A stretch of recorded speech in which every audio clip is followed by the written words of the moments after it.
तो हेलो दोस्तों, आप सभी कैसे हैं। आशा करते हैं कि आप सभी अच्छे होंगे।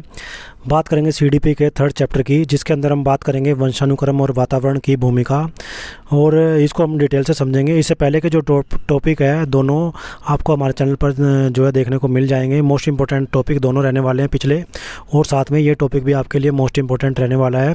तो इसके अंदर हम बात करेंगे वंशानुक्रम और वातावरण की भूमिका। सीटेट एग्ज़ाम हो या फिर अदर टीचिंग एग्ज़ाम हो, एस्टेट एग्ज़ाम हो, या फिर किसी भी स्टेट का आप एग्ज़ाम दे रहे हैं टीचर से रिलेटेड, टीचिंग से रिलेटेड, तो उसके अंदर मोस्ट इंपॉर्टेंट टॉपिक रहता है वंशानुक्रम, हेरिडिटी एंड एनवायरनमेंट का जो रोल है वो विकास के अंदर किस प्रकार से काम करता है। तो इसको हम समझने वाले हैं थर्ड चैप्टर के अंदर। तो ध्यान से समझेंगे, एक एक पॉइंट को ध्यान से देखेंगे। तो चलिए बात करते हैं आपका बाल विकास का जो है महाविवाद जिसको बोलेंगे, वो है आपका प्रकृति बनाम पोषण, यानी कि वंशानुक्रम और वातावरण की भूमिका को आपको समझना, यानी कि एक शिक्षक को समझना किस प्रकार से ज़रूरी है। तो ये सीटेट परीक्षा के लिए, जैसे कि मैंने बताया, या फिर अदर टीचिंग एग्ज़ाम के लिए क्या है कि मोस्ट इम्पोर्टेंट टॉपिक है। तो इसमें देखते हैं आगे। तो यहाँ पे बात करते हैं बहस किस प्रकार से, यानी कि दोनों के बीच में, दोनों को समझने के लिए आपको क्यों ज़रूरी है, इसको आप देख लीजिए पहले। तो ये आपका बहस के जो है दो पक्ष रहते हैं यहाँ पे, प्रकृति और पोषण, दोनों को पहले समझ लेना ज़रूरी है, ताकि आप समझ सके कि दोनों में से कौन सा जो है विकास के लिए इम्पोर्टेंट रहने वाला है, या फिर दोनों ही क्या है कि किस प्रकार से विकास के लिए इम्पोर्टेंट रहने वाले हैं। तो सबसे पहले बात करते हैं प्रकृति की, यानी कि वंशानुक्रम की। तो वंशानुक्रम क्या होता है आपका, हेरिडिटी क्या होता है, इसका तात्पर्य ये रहता है कि उन सभी गुणों, विशेषताओं, अक्षमताओं से है जो हमें अपने माता पिता पूर्वजों से जन्म के समय आनुवंशिक रूप से क्या होते हैं, प्राप्त होते हैं। और ये विकास का जैविक आधार जिसको आप बोलेंगे। इंपॉर्टेंट क्वेश्चन यहाँ से जो है बनने वाले हैं आपके, क्योंकि हर बार जो है सीटेट एग्ज़ाम के अंदर क्वेश्चन या फिर अदर टीचिंग एग्ज़ाम के अंदर क्वेश्चन जो है पूछे जाते हैं। तो प्रकृति जो होती है या वंशानुक्रम होता है, यानी कि हेरिडिटी होती है, उसका क्या तात्पर्य होता है, उसका अर्थ क्या होता है, पहले आप इसकी समझ लीजिए।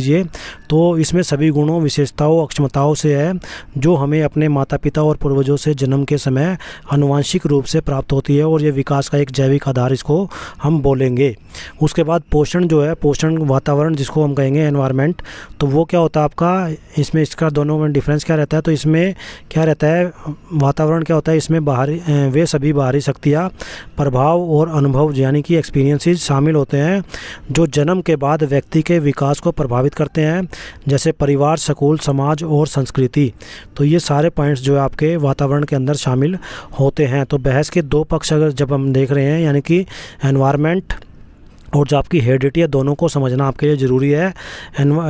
आपकी वंशानुक्रम की बात करें, हेरिडिटी की बात करें, तो इसका तात्पर्य है गुणों, विशेषताओं, अक्षमताओं से है जो हमें माता पिता से मिलते हैं, पूर्वजों से मिलते हैं, आनुवंशिक रूप से होते हैं, और इसका आधार जैविक होता है। इसी प्रकार से वातावरण की बात करें तो इसमें वे सभी बाहरी शक्तियाँ शामिल होती हैं या अनुभव शामिल होते हैं जो जन्म के बाद व्यक्ति के विकास को प्रभावित करते हैं। जैसे इसके अंदर आपका परिवार आ गया, स्कूल आ गया, समाज आ गया और संस्कृति आ गया। तो दोनों को अच्छे समझ गए होंगे। उसके बाद नेक्स्ट चलते हैं, आगे चलते हैं। तो इसमें आपका विकास का आधार देखते हैं कि क्या होता है। तो विकास का जो आपका आधार होता है उसको आप देख लीजिए। तो सबसे पहले बात करते हैं यहाँ पे शारीरिक संरचना। तो हमें वंशानुक्रम से क्या मिलता है पहले ये समझ लेते हैं। तो सबसे पहले बात करते हैं शारीरिक संरचना। तो इसमें आंखों का रंग, बालों का प्रकार, कद, शरीर का गठन, ये सारी चीज़ें इसके अंदर आएंगी। उसके बाद बुद्धि की अक्षमता, यानी कि सीखने और तर्क करने की जन्मजात अक्षमता होती है बच्चे के पास, तो वो भी वंशानुक्रम से, यानी कि हेरिडिटी से आती है। उसके बाद स्वभाव की बात करें तो स्वाभाविक प्रवृत्तियाँ जैसे कि शर्मीलापन या सामाजिकता, यानी कि सोशलाइजेशन जो है वो बच्चे का वंशानुक्रम ही होता है। वो आगे जो है उसको बढ़ा सकता है, लेकिन वो आपका वंशानुक्रम से ही क्या है कि जुड़ा होता है। उसके बाद मूल प्रवृत्तियाँ जो होती है वो जन्मजात व्यवहार पैटर्न आपका रहता है। तो इसमें क्या चीज़ें काम करती है आपका, ये देख लीजिए। तो इसमें आपकी जो है वंशानुक्रम की जो है जीन जो है सबसे इम्पोर्टेंट रोल निभाते हैं वंशानुक्रम की। इसको क्या कहेंगे, मूल इकाई इसको कहेंगे, जीन को। उसके बाद इसमें गुणसूत्र होते हैं, क्रोमोसोम, वो भी मोस्ट इंपॉर्टेंट रोल निभाते हैं जब वंशानुक्रम की बात की जाती है विकास से जोड़ के। तो गुणसूत्र उसके अंदर मोस्ट इंपॉर्टेंट रोल निभाते हैं। तो जीन का धारण करने वाली धागे जैसी जो संरचनाएं होती है उसको क्या कहेंगे, गुणसूत्र कहेंगे, क्रोमोसोम्स कहेंगे। तो वंशानुक्रम के अंदर क्या है कि शारीरिक संरचना हो, बुद्धि की क्षमता हो, स्वभाव हो, मूल प्रवृत्ति हो, ये सारी चीज़ें क्या है कि आपकी वंशानुक्रम से संबंधित होती है। और इसके अंदर कौन से जो 2 पॉइंट है वो रोल निभाते हैं, इम्पोर्टेंट रोल निभाते हैं, वो जीन हो गया आपका, और गुणसूत्र हो गया, क्रोमोसोम हो गया। उसके बाद नेक्स्ट देखते हैं। तो नेक्स्ट आपका वंशानुक्रम के समर्थक की बात कर लेते हैं, जो कौन थे आपके सर फ्रांसिस गाल्टन। तो इन्होंने इसके बारे में क्या कहा है, किसने कहा प्रकृति ही सब कुछ है, तो उनका नाम है सर फ्रांसिस गाल्टन। तो इसमें क्या है कि प्रकृति को विकास के क्या है कि मोस्ट इम्पोर्टेंट मानते हैं सर फ्रांसिस गाल्टन। तो गाल्टन एक प्रमुख मनोवैज्ञानिक का मानना था कि बुद्धि और प्रतिभा जैसी विशेषताएं लगभग पूरी तरह से वंशानुगत होती है, और उन्होंने इस विचार को आगे बढ़ा दिया कि व्यक्ति की क्षमताएं जो है जन्म से ही निर्धारित होती है। तो जो आपका वंशानुक्रम है, हेरिडिटी है, उसका सबसे इम्पोर्टेंट रोल जो है वो मानते हैं सर फ्रांसिस गाल्टन। और वो मानते हैं कि बुद्धि और प्रतिभा जो होती है, दोनों की दोनों जो विशेषताएं होती हैं वो पूरी तरीके से क्या करती है, वंशानुगत होती है, हेरिडिटी से रिलेटेड होती है, हेरिडिटी से ही मिलती है। और उन्होंने इस विचार को बढ़ावा दिया कि व्यक्ति की क्षमताएं जन्म से ही निर्धारित होती है। और इस दृष्टिकोण को प्रकृतिवाद यानी कि नेटिविज्म के रूप से भी क्या है कि जाना जाता है। यहाँ से क्वेश्चन आपका बनता है, तो किसने कहा, ये आपका सर फ्रांसिस गाल्टन ने कहा। और नेटिविज्म के बारे में किसने बताया, सर फ्रांसिस गाल्टन ने बताया। और प्रकृति के अंदर अगर आपकी बात की जाए, यानी कि जो आपका वंशानुक्रम है, वंशानुक्रम से रिलेटेड दोनों चीज़ों को माना है, बुद्धि और प्रतिभा को, सर फ्रांसिस गाल्टन ने। उसके बाद नेक्स्ट देखते हैं। तो नेक्स्ट के अंदर क्या आपका यहाँ पे है, विकास का आकार, वातावरण। तो वातावरण को भी हम देख लेते हैं, जैसे कि हमने अभी किसको, वंशानुक्रम को समझा।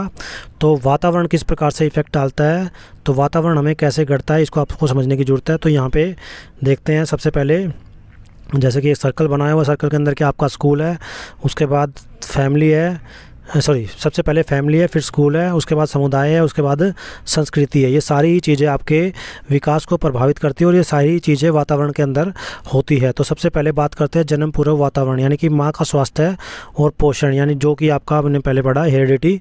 तो वो आपका क्या है कि वो आपकी मदर से, यानी कि आपके पेरेंट्स से आपको मिलता है। माँ का स्वास्थ्य और पोषण किस प्रकार से रहेगा, वैसा ही जो है बच्चा जन्म लेगा। तो जन्म पूर्व वातावरण जो उसको मिलेगा, उसी तरीके से बच्चा पैदा होगा, उसी तरीके की स्थिति में बच्चा पैदा होगा। उसके बाद भौतिक वातावरण की बात की जाए, तो इसमें भौगोलिक स्थिति और जलवायु की बात आती है। जैसे कि आप देखते हैं कि अफ्रीकन जो होते हैं वो जो थोड़ा ब्लैक कलर के होते हैं, और जो इंडियन होते हैं वो थोड़ा सांवले कलर के होते हैं, मतलब ज़्यादा सांवले नहीं होते। और उसके बाद अगर हम यूरोपियन कंट्रीज़ की बात करें, तो वो उनकी जो चमड़ी होती है वो काफ़ी वाइट कलर की रहती है। तो इस प्रकार से क्या है कि भौगोलिक स्थिति और जलवायु भी क्या करते हैं, आपके यानी वातावरण का हिस्सा है, और ये भी क्या है कि उसके विकास को प्रभावित करते हैं। उसके बाद सामाजिक वातावरण की बात करें, तो परिवार के सदस्य आ गए, इसके अंदर मित्र आ गए, यानी कि बच्चे के जो फ्रेंड्स हैं वो आ गए, उसके बाद शिक्षक आ गए। तो ये सारे क्या है कि ये भी क्या है, बच्चे के विकास को प्रभावित करते हैं, ये भी वातावरण का हिस्सा रहते हैं। उसके बाद नेक्स्ट इसके अंदर बात आती है, वो आपका सांस्कृतिक वातावरण। तो रीति रिवाज आ गए, इसके अंदर मूल्य आ गए, भाषा आ गई, ये सारे क्या आपके सांस्कृतिक वातावरण का हिस्सा रहते हैं। उसके बाद आर्थिक स्थिति की बात की जाए, तो आर्थिक स्थिति भी वातावरण का हिस्सा है, क्योंकि उपलब्ध संसाधन और अवसर जिस प्रकार से बच्चे को मिलते हैं, उसी प्रकार से बच्चा आगे बढ़ता है। तो ये आपके वातावरण से रिलेटेड जो पॉइंट्स हैं उसको आपने एक बार दोबारा से रिवाइज कर देता हूँ मैं आपको। जन्म पूर्व वातावरण, यानी कि माता का जो पोषण है, माँ जो जन्म देती है उसका जो स्वास्थ्य है, उसका जो पोषण है, उस से रिलेटेड आपका रहेगा। उसके बाद भौतिक वातावरण, जैसे भौगोलिक स्थिति आपको मिलेगी, जलवायु मिलेगी, वैसे ही आपका शरीर जो है बनेगा। उसके बाद सामाजिक वातावरण, परिवार के सदस्य, मित्र और शिक्षक ये महत्वपूर्ण भूमिका निभाते हैं। उसके बाद सांस्कृतिक वातावरण, रीति रिवाज आ गए, मूल्य आ गए, भाषा आ गई, तो ये सारे सांस्कृतिक वातावरण का एग्जाम्पल हो जाएंगे, एनवायरनमेंट से जुड़े हैं। उसके बाद आर्थिक स्थिति, उपलब्ध संसाधन और अवसर, ये भी क्या है कि वातावरण का हिस्सा होंगे। उसके बाद नेक्स्ट देखते हैं, तो वातावरण के हिमायती, जैसे कि हमने देखा हेरिडिटी के हिमायती कौन थे, सर फ्रांसिस गाल्टन। इसी तरीके से वातावरण के जो हिमायती है वो कौन है, तो इसमें वातावरण के जो हिमायती है, क्या हम एक कोरी स्लेट हैं, ये किसने कहा, जॉन बी वॉटसन ने। ये एनवायरनमेंट को सबसे इम्पोर्टेंट मानते हैं। तो व्यवहारवाद के जनक इनको बोला जाता है, वॉटसन को। इन्होंने तर्क दिया कि विकास पूरी तरीके से सीखने और अनुभव का, एक्सपीरियंसेस का परिणाम होती है। और उनका मानना था कि सही वातावरण प्रदान करके किसी भी बच्चे को कुछ भी बनाया जा सकता है। यानी कि किसी भी प्रकार के बच्चा हो तो उसको एक एनवायरनमेंट के हिसाब से, जैसा एनवायरनमेंट उसको देंगे उसी प्रकार से उस बच्चे को डाला जा सकता है। ये कहा था किसने? जॉन बी वाटसन ने। तो हेरिडिटी के जो समर्थक थे वो थे गाल्टन और यहाँ पे सर फ्रांसिस गाल्टन। और जो वातावरण, एनवायरनमेंट के जो समर्थक थे, जो व्यवहारवाद के जनक भी बोला जाता है जिनको, वो है आपके जॉन बी वाटसन। और उन्होंने ये कहा कि सही वातावरण प्रदान करके, किसी भी तरीके का वातावरण प्रदान करके बच्चे को कुछ भी बनाया जा सकता है। उसके बाद उन्होंने क्या कहा, उनका एक कोट है, तो वो आपका है, मुझे 1 दर्जन स्वस्थ शिशु दे दें। ये एस्टेट में एग्ज़ाम में कई बार पूछा जा चुका है और सीटेट में भी, यानी ये टीचिंग एग्ज़ाम हो उनके अंदर पूछा जाता है अक्सर। तो इसमें क्या है कि मुझे 1 दर्जन स्वस्थ शिशु दे दे, मैं उनमें से किसी एक को डॉक्टर, वकील, कलाकार, यहाँ तक कि चोर बनाने की गारंटी भी दे सकता हूँ। तो ये इनका मानना था कि एनवायरनमेंट से पूरे तरीके से बच्चे को इफ़ेक्ट किया जा सकता है और उसके व्यवहार के अंदर बदलाव किया जा सकता है। कम्प्लीटली जो है व्यवहार के अंदर, उसके अंदर बदलाव किया जा सकता है। और इनका ये कोट रहेगा कि मुझे 1 दर्जन यानी कि बच्चे दे दीजिए, 100 शिशु दे दीजिए, और मैं उनमें से किसी एक को डॉक्टर, वकील, कलाकार, यहाँ तक कि चोर भी बनाने की गारंटी दे सकता हूँ। ये कहा था जॉन बी वाटसन ने। ये आपको ध्यान में रखना है, हर एक पॉइंट जो है इंपॉर्टेंट आपके रहने वाला है। तो आगे बढ़ने से पहले क्या है कि वीडियो को आप शेयर कर दीजिए, साथ में चैनल को सब्सक्राइब करना न भूलें, क्योंकि इससे आगे के चैप्टर भी आपको डिटेल से हमारे चैनल पे ऊपर देखने को मिलेंगे। तो इसमें नेक्स्ट देखते हैं। नेक्स्ट पॉइंट आपका आता है एक बनाम दूसरा नहीं, यानी कि बल्कि एक साथ विवाद का अंत। तो विवाद का अंत कैसे होगा? एक बनाम दूसरा, यानी कि एक विपक्ष में दूसरा हम नहीं ले सकते, बल्कि दोनों का ही अपना एक इम्पोर्टेंट रोल रहता है। दोनों का ही एक साथ क्या है कि रोल रहता है और यहाँ पे विवाद का अंत भी हो जाता है। यानी कि हेरिडिटी हो और एनवायरनमेंट हो, दोनों का ही अपना एक रोल है और दोनों ही इम्पोर्टेंट रहने वाले हैं विकास की प्रक्रिया के अंदर। तो इसको आपने समझना है। यहाँ पे आधुनिक मनोविज्ञान का यह मानना था कि प्रकृति बनाम पोषण एक गलत द्वंद्व है। विकास जो है वो किसी एक परिणाम का नहीं, यानी कि ना ही अकेले हेरिडिटी का, ना ही अकेले एनवायरनमेंट का इसके अंदर क्या है कि रोल रहता है, बल्कि दोनों, यानी कि निरंतर और जटिल अंतःक्रिया का यह परिणाम रहता है। यानी कि हेरिडिटी और एनवायरनमेंट दोनों ही यहाँ पे इम्पोर्टेंट रोल निभाएंगे विकास के अंदर। तो यहाँ पे ये आपका विवाद का अंत हो जाता है, किसी एक का रोल इम्पोर्टेंट नहीं है, बल्कि दोनों का ही रोल इम्पोर्टेंट यहाँ पे रहने वाला है। उसके बाद नेक्स्ट बात करते हैं।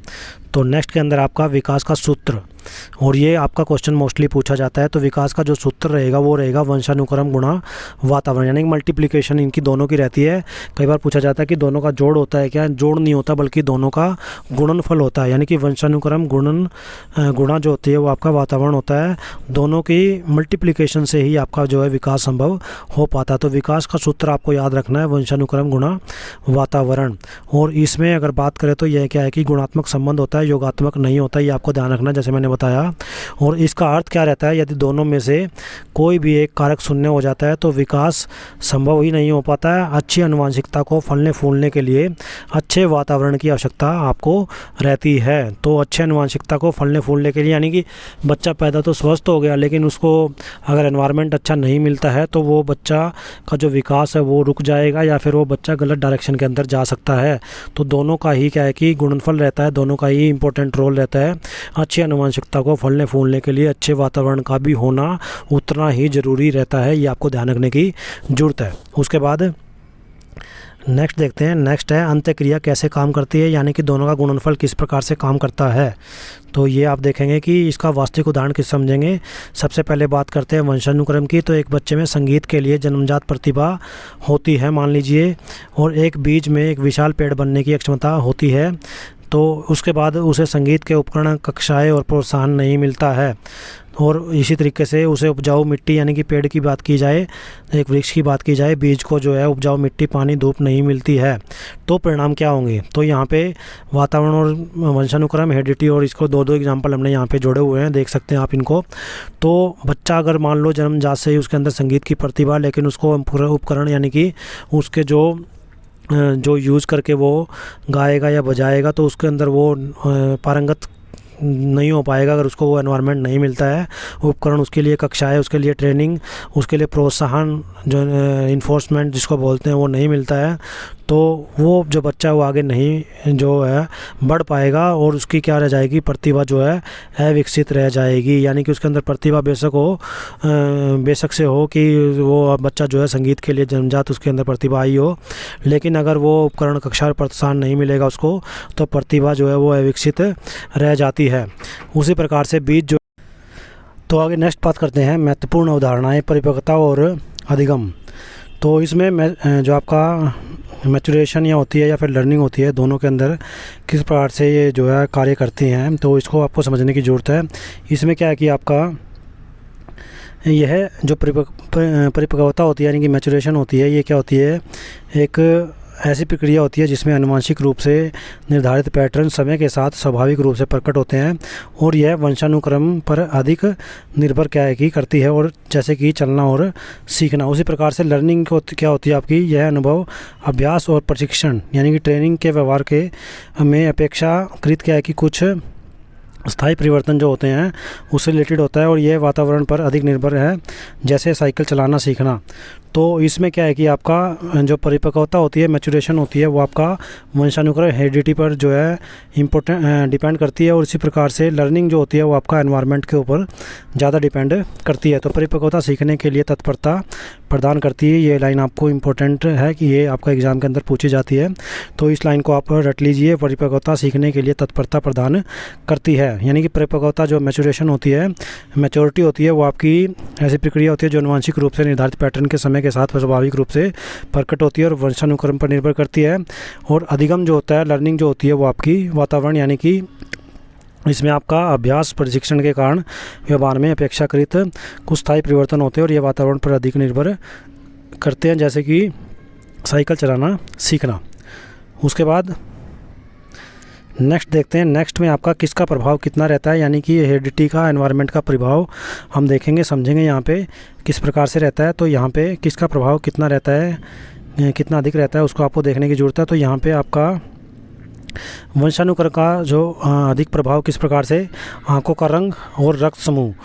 तो रक्त समूह आपने पता ही है, ए बी ओ, जो भी ए प्लस बी प्लस यानी कि A positive, B positive, A negative, B negative, A B negative, इस तरीके से होते हैं। मतलब ब्लड ग्रुप जो है सभी व्यक्तियों के अलग अलग होते हैं, तो इनका वंशानुक्रम का प्रभाव यहाँ पे देखने को मिलता है। आँखों का रंग भी जो है वो अलग अलग प्रकार से होता है, तो यहाँ भी वंशानुक्रम का प्रभाव अधिक रहता है। इसमें क्या है कि आपका दोनों, इसमें वातावरण पर अधिक प्रभाव की बात की जाए तो बोली जाने वाली जो भाषा होती है, जहाँ पे बच्चे ने जन्म लिया है तो वहाँ की भाषा वो सीखता है, ज़्यादा बोलता है। उसी तरीके से नैतिक मूल्य और उसकी जो हैबिट्स होती हैं, आदतें होती हैं, वो उस पर वातावरण का अधिक प्रभाव पड़ता है। दोनों का जो प्रभाव, जटिल मिश्रण अगर देखा जाए तो वो आपका बुद्धि, व्यक्तित्व और कद, ये दोनों का जटिल मिश्रण से क्या है कि आपका इस पर डिपेंड करता है, बुद्धि, व्यक्तित्व और कद। उसके बाद किसी भी विशेषता के लिए वंशानुक्रम सीमा निर्धारित करता है और वातावरण यह निर्धारित करता है कि उस सीमा के भीतर विकास कहाँ तक हो पाएगा। तो ये आपको ध्यान देने की ज़रूरत है कि किसी भी विशेषता को अगर आपको आगे बढ़ाना, तो विशेषता के लिए वंशानुक्रम क्या करता है, उसकी एक लिमिटेशन, उसकी लिमिट रखता है। और उसके बाद जो एनवायरनमेंट करता है, एनवायरनमेंट क्या करता है कि उस लिमिटेशन के अंदर कि वो आपका कहाँ तक डेवलपमेंट कर पाएगी, कहाँ तक आपका विकास हो पाएगा, ये वातावरण क्या करता है, निर्धारित करता है। तो दोनों का अपना ही इम्पोर्टेंट रोल रहता है। उसके बाद नेक्स्ट देखते हैं वो आपकी शब्दावली, एक नज़र में देख लीजिए कौन सी शब्दावली आपकी। तो प्रकृति की अगर बात की जाए तो यहाँ पे आपका जो है प्रकृति विकास पर आनुवंशिक प्रभावों को संदर्भित करता है। और उसके बाद पोषण की बात की जाए, नर्चर की बात की जाए, तो विकास पर पर्यावरणीय प्रभावों को संदर्भित ये करता है। उसके बाद वंशानुक्रम, जैसा कि हमने बताया, माता पिता से संतानों को में गुणों का संचरण जो होता है आपका, जिसमें जीन आ गए, क्रोमोसोम्स आ गए, तो वो आपका हेरिडिटी होती है। उसके बाद वातावरण जो है, वातावरण व्यक्ति को घेरने वाली सभी बाहरी स्थितियाँ जो होती है वो वातावरण के अंदर आती हैं, जैसे कि हमने पीछे पढ़ा। उसके बाद परिपक्वता की बात की जाती है, मैच्योरेशन की बात की जाती है, तो इसमें आनुवंशिक अक्षमता का स्वाभाविक रूप से प्रकट होना ये आपका परिपक्वता मैच्योरेशन पर निर्भर करता है। अधिगम लर्निंग की बात करें तो अनुभव के कारण व्यवहार में जो परिवर्तन आते हैं ये आपका अधिगम होता है, ये इंपॉर्टेंट है। आपका अधिगम भी क्या आपका इंपॉर्टेंट रोल यहाँ पे रहने वाला है। तो यहाँ पे हमने शब्दावली यानी कि पीछे जो पार्ट पढ़े हमने पॉइंट्स पढ़े हैं उनको यहाँ पे इन शॉर्ट मैंने डिस्कस किया है। इसमें प्रकृति, पोषण, वंशानुक्रम, वातावरण, परिपक्वता और अधिगम को यहाँ पे आप देख सकते हैं। उसके बाद नेक्स्ट देखते हैं यहाँ पे। तो नेक्स्ट में कक्षा में एक शिक्षक की भूमिका क्या रहती है। अगर पर्यावरण और आपकी किसकी बात आए, अगर पर्यावरण और उसके साथ जो है एनवायरनमेंट की पर्यावरण और हेरिडिटी की वंशानुक्रम की अगर बात आए तो एक शिक्षक की भूमिका क्या रहती है, तो इसको आपको समझने की ज़रूरत है। सबसे पहले समृद्ध और प्रेरक वातावरण बनाना, विविध सीखने के अवसर प्रदान करना, यानी कि शिक्षक के लिए ज़रूरी है कि विविध सीखने के अवसर वो प्रदान करे। उसके बाद व्यक्तिक भिन्नताओं को पहचानना, यह समझना होगा कि शिक्षकों की प्रत्येक बच्चे की क्षमता और ज़रूरतें क्या रहती है, अलग अलग होती है, अद्वितीय होती है, यूनिक होती है। उसके बाद सकारात्मक दृष्टिकोण को रखना, सभी छात्रों से उच्च उम्मीद रखना, चाहे उनकी पृष्ठभूमि कुछ भी हो। उसके बाद समान अवसर प्रदान करना, तो यह सुनिश्चित करना कि प्रत्येक बच्चे को अपनी क्षमता तक पहुंचाने का मौका मिले। तो ये 4 जो पॉइंट्स आपके इंपॉर्टेंट रहने वाले हैं।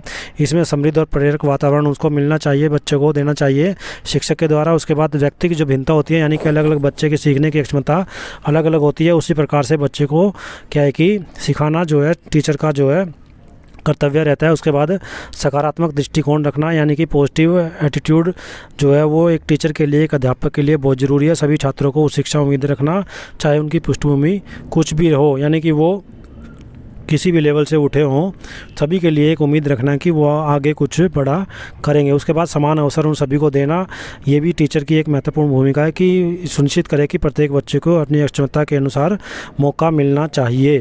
ये आपकी रहेगी शिक्षक की भूमिका। उसके बाद नेक्स्ट बात करते हैं शिक्षक के लिए अंतिम निष्कर्ष। तो शिक्षक के लिए अंतिम निष्कर्ष की बात की जाए तो इसके अंदर क्या रहेगा आपका, अक्षमता को साकार करना। इसमें क्या है कि एक शिक्षक के रूप में आप बच्चे के अंदर क्या है कि वंशानुक्रम को, यानी कि हेरिडिटी को नहीं बदल सकते, ये कोई भी नहीं बदल सकता। बच्चे का जो वंशानुक्रम है वो उसके माँ बाप से उसको मिला है, तो उसके अंदर बदलाव नहीं किया जा सकता। लेकिन जो एक शिक्षक होता है वो आपके पास जो है वातावरण को आकार देने की क्या रहती है, शिक्षक के पास अपार शक्ति होती है।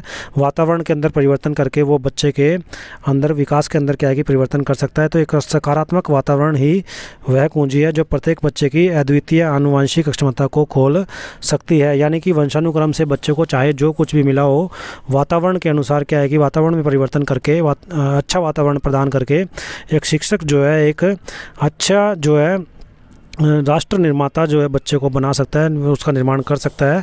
तो वातावरण जो है, वातावरण टीचर के हाथ के अंदर है, टीचर के हाथ में है, तो वो उसको ठीक करके, उसको अच्छा करके बच्चे के विकास के अंदर क्या है कि सुधार कर सकता है और उसको राष्ट्र निर्माण में लगा सकता है।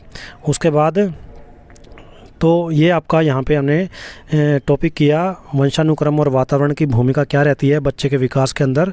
मोस्ट इंपॉर्टेंट टॉपिक है क्योंकि इसके अंदर से बहुत ज़्यादा क्वेश्चन जो है सीटेट एग्ज़ाम के अंदर आप पिछले PYQ उठा के देख लीजिए, पूछे जाते हैं। एक एक पॉइंट टू पॉइंट हमने यहाँ पे आपको यहाँ पे डिस्कस किया है। तो इम्पोर्टेंट टॉपिक जो आपका रहने वाला है, हर एक पॉइंट को आप ध्यान से देखें। अगर आपने वीडियो को लास्ट तक देखा और अभी भी कुछ समझ में नहीं आया तो वीडियो को दोबारा से आप देख सकते हैं, दोबारा चला कर देख सकते हैं। और इससे पिछले जो टॉपिक है वो भी आपको हमारे चैनल पर प्लेलिस्ट के अंदर देखने को मिलेंगे। सीटेट फैब 2026 के अंदर आपको देखने को मिलेंगे। तो वहाँ पे प्लेलिस्ट से जाकर जो है इसके पिछले जो अध्याय हैं, पिछले जो चैप्टर्स हैं, जिनके अंदर भी मोस्ट इंपॉर्टेंट क्वेश्चन आपके हर एक टॉपिक के अंदर मैं मोस्ट जो इंपॉर्टेंट पॉइंट्स है वो आपको डिस्कस यहाँ पे कर रहा हूँ, ताकि आपका एग्ज़ाम के अंदर CDP से एक भी क्वेश्चन ना छूटे।